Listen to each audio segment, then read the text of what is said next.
Hi అండి, అందరూ ఎలా ఉన్నారు? నా పేరు ధన. ఈరోజు అయితే 1 కేజీ చికెన్ తోటి కర్రీ చేస్తున్నానండి. ముందుగా చికెన్ తీసుకొని 2 సార్లు బాగా కడుక్కోవాలా. కడుక్కున్న దాంట్లో మళ్ళీ పసుపు సాల్ట్ వేసి కలిపి పక్కన ఉంచుకోవాలండి. మసాలా కోసం మిక్సీ గిన్నె తీసుకొని ఒక ఉల్లిపాయ, అలాగే బిర్యానీ సరుకులండి, దాల్చిన చెక్క, అనాస పువ్వు, జాజికాయ, లవంగం, యాలకులు ఉంటాయి కదండి, ఒక్కొక్కటి వేసుకొని దీంట్లో 1 ఇంచు అల్లం, 4 వెల్లుల్లి రబ్బలు, 2 టమాటాకాయలు, అలాగే జీలకర్ర వేసి మిక్సీ పట్టి పక్కన ఉంచుకోవాలా.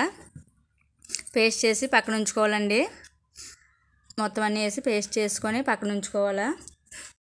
స్టవ్ వెలిగించుకొని కళాయి పెట్టి ఆయిల్ వేసుకోవాలండి. నేనైతే సరసు ఆయిల్ వేసుకుంటున్నాను. ఇదేనండి ఆవాల నూనె. ఇది లేకపోతే నార్మల్ అయినా సరే పర్వాలేదు. ఆయిల్ ఎక్కిన తర్వాత 2 బిర్యానీ ఆకులు వేసి వేగిన తర్వాత దీంట్లో మనం ముందుగా కట్ చేసి పెట్టుకున్న ఆ ఉల్లిపాయలు, అలాగే 2 పచ్చిమిర్చి చిన్న చిన్న ముక్కలుగా కట్ చేసి వేసుకొని వేగనివ్వాలండి. ఇవి బాగా వేగిపోయిన తర్వాత మనం చికెన్ కడిగి పక్కన పెట్టుకున్నాం కదండి, ఆ చికెన్ తీసుకొని మళ్ళీ వాటర్ వేసుకొని కడిగేసుకోవాలి. ఎందుకంటే మనం పసుపు ఉప్పు వేసి కలుపుకున్నాం కదండి. నేను పసుపు ఎందుకు వల్ల వేసానంటే నీసు వాసన రాకుండా ఉంటుందండి. ఇలా పసుపు వేసి కడుక్కోవడం వల్ల నీసు వాసన రాదు, కూర బాగుంటుంది. బాగా కడుక్కొని మనం వేగిన ఉల్లిపాయలు వేసుకోవడం అండి. దీంట్లో మళ్ళీ కొంచెం ఉప్పు, అలాగే కొంచెం పసుపు కూడా వేసి కలిపి మూత పెట్టి ఒక 5 నిమిషాలు ఉంచితే వాటర్ అంతా వదిలేస్తుందండి. మనం ఇలా ఉప్పు వేయడం వల్ల ఏంటంటే మొత్తం చికెన్లో ఉన్న వాటర్ అంతా వచ్చేస్తుంది అనమాట. 5 నిమిషాల తర్వాత చూడండి మొత్తం వాటర్ అంతా వదిలేసింది. మళ్ళీ ఒకసారి మూత పెట్టి 2 నిమిషాలు ఉన్నాయండి. 2 నిమిషాల తర్వాత తీసి చూస్తే మొత్తం వాటర్ అంతా అబ్జర్వ్ అయిపోయింది కదా. చూసారా? ఇలాగ అయిన తర్వాత మనం ముందుగా ప్రిపేర్ చేసి పెట్టుకున్న పేస్ట్ మొత్తం ఇందులో వేసుకోవాలా. పేస్ట్ మొత్తం వేసి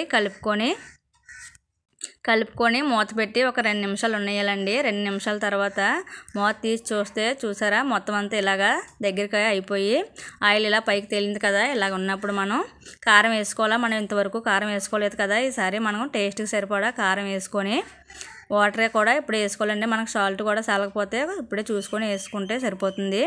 నేనైతే కొంచెం వాటర్ ఎక్కువ వేసానండి గ్రేవీ కోసం. మీరు వద్దనుకుంటే కొంచెం తక్కువైనా పర్లేదు, వేసుకోండి. మూత పెట్టి ఒక 2 నిమిషాలు ఉడకనివ్వండి. చూసారు ఇలా ఆయిల్ మొత్తం పైకి తేలిపోయిన తర్వాత చిన్నగా కట్ చేసుకున్న కొత్తిమీర వేసి కలుపుకుంటే సరిపోతుందండి. చూసారా ఎంతో టేస్టీగా ఉండే చికెన్ గ్రేవీ కర్రీ రెడీ అయిపోయింది. చాలా బాగుంటుందండి టేస్ట్ అయితే. మీరు కూడా తప్పకుండా ట్రై చేయండి. ట్రై చేసి ఎలా వచ్చిందో నాకు కామెంట్ చేయండి. మనం పక్కకు తీసుకొని సర్వ్ చేసుకోవడమే. చూసారా గ్రేవీగా చికెన్ కర్రీ చాలా బాగుంటుంది. టేస్ట్ అయితే సూపర్ టేస్ట్ అని దేనికైనా సరే బాగుంటుందండి. బిర్యానీకి కానీ, రైస్కి కానీ, అలాగే చపాతీకి కానీ దేనికైనా సరే మనం యూజ్ చేసుకోవచ్చు. చాలా బాగుంటుంది. వీడియో నచ్చినట్లయితే ఒక లైక్ చేయండి. అలాగే నా ఛానల్ సబ్స్క్రైబ్ చేసుకోవడం మాత్రం మర్చిపోకండి.